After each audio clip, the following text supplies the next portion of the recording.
السلام علیکم دوستو، آج میں آپ کے سامنے حاضر ہوں ایک نئی ویڈیو کے ساتھ۔ ویڈیو کی جانب جانے سے پہلے آپ میرے چینل کو ضرور سبسکرائب کر لیں اور ساتھ ہی بیل آئیکن کو بھی دبا لیں تاکہ آنے والی مزید ویڈیو آپ تک پہنچ سکے۔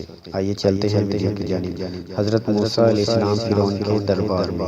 حضرت موسیٰ علیہ السلام اللہ کے حکم پر اپنے بھائی ہارون کو ساتھ لے کر بے خوف و خطر فرعون کے دربار میں داخل ہوئے۔ فرعون کے تخت کے قریب پہنچ کر آپ آنے کا مقصد بیان کرتے ہوئے دین کی دعوت دی تو فرعون غصے سے آگ ببولا ہو گیا اور نہایت تکبر سے بولا، موسیٰ یاد کرو تم نے میرے گھر میں پرورش پائی ایک قبطی کو قتل کر کے فرار ہو گئے تھے اور اب میرے پاس پیغمبر بن کر آ گئے ہو اور بنی اسرائیل کی رہائی کا بھی مطالبہ کر رہے ہو۔ تم کو اتنی جرات کیسے ہو گئی ہے کہ میرے دربار میں کھڑے ہو کر مجھ کو ہی نصیحت کر رہے ہو؟ حضرت موسیٰ علیہ السلام نے فرمایا، یہ بات درست ہے کہ میں نے تیرے گھر میں رہ کر پرورش پائی اور ایک مدت تک شاہی محل میں رہتا رہا۔ میرے ہاتھوں جو قبطی قتل ہوا وہ نادانستگی میں ہوا اور اس قتل کے خوف سے یہاں سے چلا گیا تھا۔ تیرے گھر میں پرورش پائی یہ میرے خدا کی رحمت کا کرشمہ ہے اور پھر مجھ کو اپنی سب سے بڑی نعمت نبوت اور رسالت سے سرفراز فرمایا۔ تم جس پروردگار کا بار بار ذکر کر رہے ہو وہ کون ہے؟ فرعون نے پوچھا۔ حضرت موسیٰ علیہ السلام نے فرمایا، وہ آسمان کا اور جو کچھ اس کے درمیان ہے سب کا رب ہے۔ فرعون نے درباریوں کی جانب دیکھا اور بولا، تم سن رہے ہو یہ کیسی بات کر رہا ہے؟ حضرت موسیٰ علیہ السلام نے فرمایا، وہ تمہارا بھی رب ہے اور تمہارے باپ دادا کا بھی رب ہے۔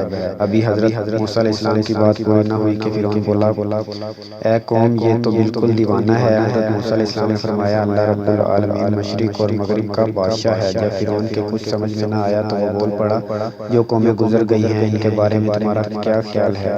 فرعون سمجھ رہا تھا کہ حضرت موسیٰ علیہ السلام میرے سوال پر الجھ جائے گا اور اس سے کوئی جواب بن نہ پائے گا۔ حضرت موسیٰ علیہ السلام نے فرعون کے سوال کا جواب دیتے ہوئے فرمایا، اس کا علم مجھے نہیں ہے، میرے پروردگار کے پاس ہے جو اس کی کتاب میں محفوظ ہے۔ میرا رب وہ ہے جو نہ خطا کرتا ہے نہ بھولتا ہے۔ میرے رب نے زمین بچھائی ہے، اس میں پیڑ پتے اور گل بوٹے اگائے، زمین پر جا بجا راستے نکالے، نہریں اور چشمے جاری کیے، آسمان، چاند، سورج اور ستارے بنائے جس سے دنیا میں رونق ہے۔ پانی کے آسمان سے برسنے پر تمہاری کھیتیاں سرسبز و شاداب ہوتی ہیں، باغات ہرے بھرے ہوتے ہیں۔ فرعون جو خدائی کا دعویٰ کرتا تھا وہ یہ سب باتیں کس طرح سن سکتا تھا؟ اسے یہ برداشت نہ ہوا، وہ بولا، اے موسیٰ تم میرے سوا کسی اور کو اپنا معبود بناؤ گے تو یاد رکھو میں تمہیں میری خدائی سے انکار کرنے پر قید میں ڈال کر سخت سزا دوں گا۔ حضرت موسیٰ علیہ السلام نے فرمایا، میں تمہیں کوئی نشانی دکھا دوں تو کیا پھر بھی میری رسالت کا انکار کرو گے؟ فرعون نے کہا، اگر تم واقعی سچے ہو تو پھر کوئی نشانی دکھاؤ۔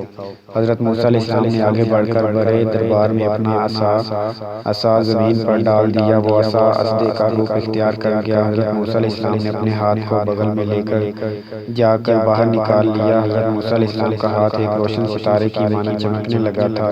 فرعون کے درباری دونوں معجزے دیکھ کر گھبرا گئے اور بولے، یہ سب ڈھونگ ہے، بلا شبہ یہ بہت بڑا ماہر جادوگر ہے، یہ تمہیں مصر کی سرزمین سے نکال باہر کرے گا۔